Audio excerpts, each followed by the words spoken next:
The last 5 years of my life have been absolutely crazy. I've moved to the complete opposite side of the world, taken massive leaps of faith, and totally rebuilt my reality.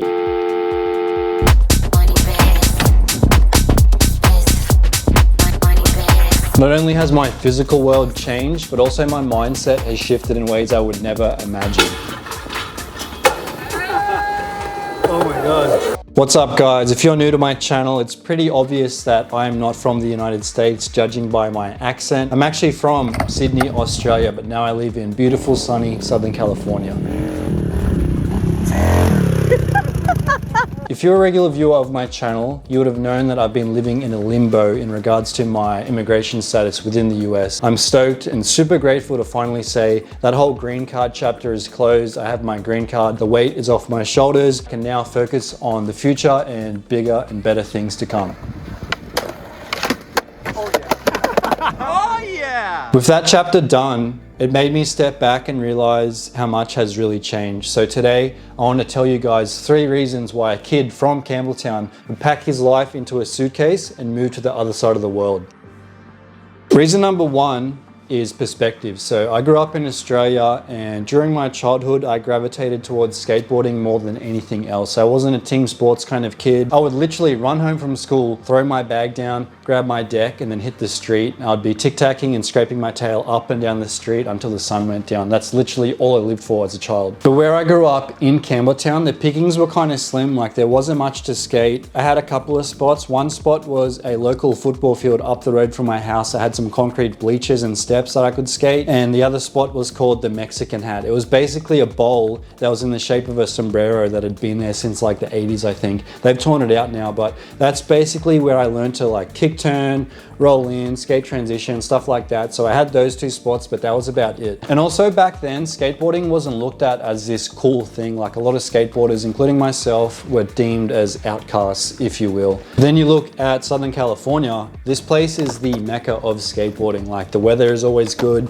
and the culture runs so deep, and there's so many spots to skate out here. Like it's impossible to leave your house, drive down the road and not see skateboarders or like spots to skate. It's actually crazy how much there is to skate in California. I often tell people back home that skateboarding in California is like skateboarding on steroids. Like the culture runs so deep out here. Even a random blue collar worker that you see at the gas station can name off a bunch of pro skaters and spots. It's absolutely wild. Basically, the idea of moving here was super arousing to my skate brain, but I knew I would have to start all over again, and I would be quote unquote the new kid at school, no friends, starting all over again, which was daunting. But was it worth it? Honestly, yes, because I've found such a rad crew of mates out here. Like I'm so thankful for all my friends that I skate with out here. You're giving up. I drove you 2.5 hours and you're giving up. Basically, when I moved out here, I had like 2 or 3 friends that I'd known from skateboarding and like on Instagram, and that was it. Like I had to come out here and basically infiltrate a new skate scene and make new friends, and it was super daunting at times, but I pushed through, and I'm super grateful to have the crew of mates I skate with and just the crew of mates I have out here in general. So the second factor that fueled my move to the United States was tattooing. It's only recently I've started showing like my artist side and my tattooing side on this channel. For so long I believed that my skater side and my artist side were 2 completely different entities, which was so crazy to think about because they literally go together hand in hand. How many skateboarders do you know that have tattoos? How many skateboarders do you know that are artists? Skateboarding and tattooing go hand in hand like music and art. Like it's crazy to think that skateboarding and tattooing and art wasn't like part of the same realm, but anyway. Tattooing was my second love after skateboarding. America is like the grandfather of American traditional tattooing, and I am so keen on American traditional tattooing because it's so bold, it's so powerful, it's so gnarly. Probably my favorite style of tattooing next to like traditional Japanese, and both of those styles have a lot in common. Finding my feet here in tattooing in Southern California was a bit of an adventure. Like I definitely played on my Australian larrikin kind of side to me, I guess, considering I am Australian. So I knew already that Americans loved Australians. I approached each shop with that kind of confidence to be like, g'day, I'm Australian, like I'm tattooing out here, and it worked every single time. So I definitely had that advantage in my back pocket. The main thing about this craft and this lifestyle is that you can work anywhere. Like you're able to travel and work. So I knew that I would be able to find work over here tattooing. Where I used to live in Anaheim, Good Time Charlie's was up the road. And if you know about Good Time Charlie and Jack Rudy, they're like the godfathers of like black and gray tattooing. And then obviously traditional tattooing, Long Beach, the Pike, like it was just crazy to see all these places. So yeah, tattooing was a massive push for me to come out here along with skateboarding. This is actually a painting I had just finished up, but check it out.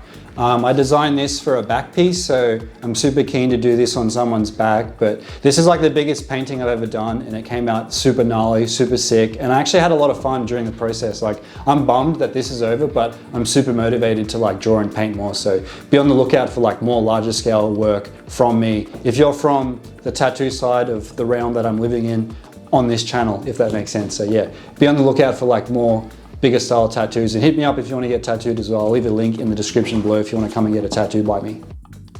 Now, the third defining factor of what was a massive motivator for me to move up to America is going to be the most controversial. And there's going to be two types of people in the comments, those who get it and those that think I'm crazy. The factor is the American spirit, and I'm not talking about the cigarettes. 2020 was a wild year for everyone, but as an Australian, watching what was happening to Sydney was absolutely soul-crushing. The strict blanket lockdowns, the restrictions, the mom and pop businesses and restaurants that were forced to close and ultimately go out of business, it was really heavy. I was even told tattoo shops were non-essential and we were forced to shut for a period of time. But the straw that broke the camel's back for me was the travel ban. Australia is one of the only democracies in the world that has banned citizens from leaving the country as a public health measure during the pandemic. The government turned a 3-month ban into an 18-month-long restricted travel ban.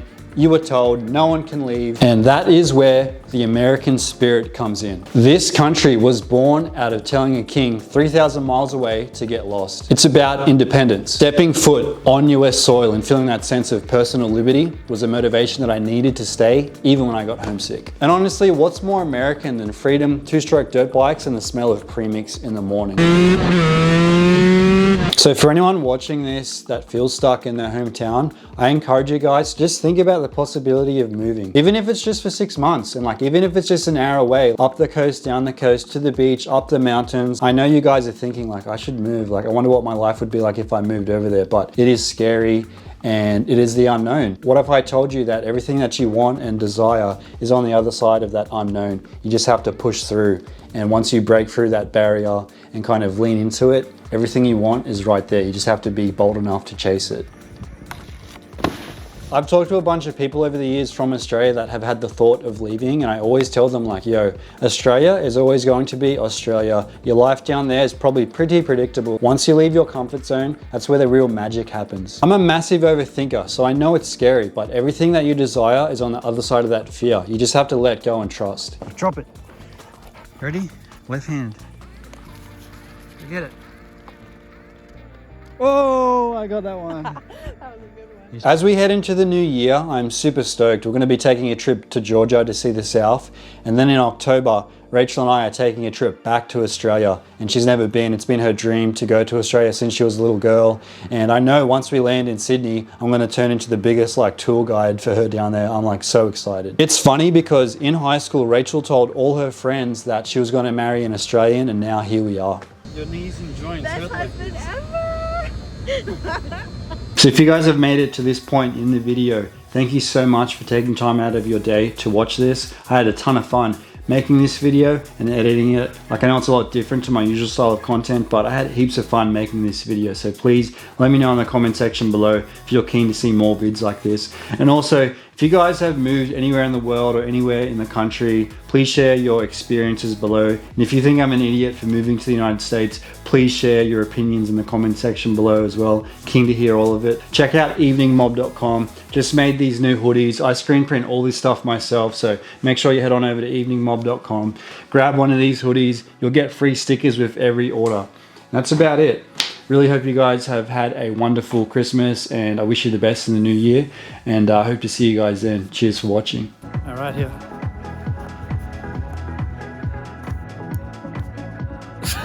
Right here. Gas me up. Come on. Okay, Come on. Come on, right here. You got it. Let's go. I was like, what are we doing?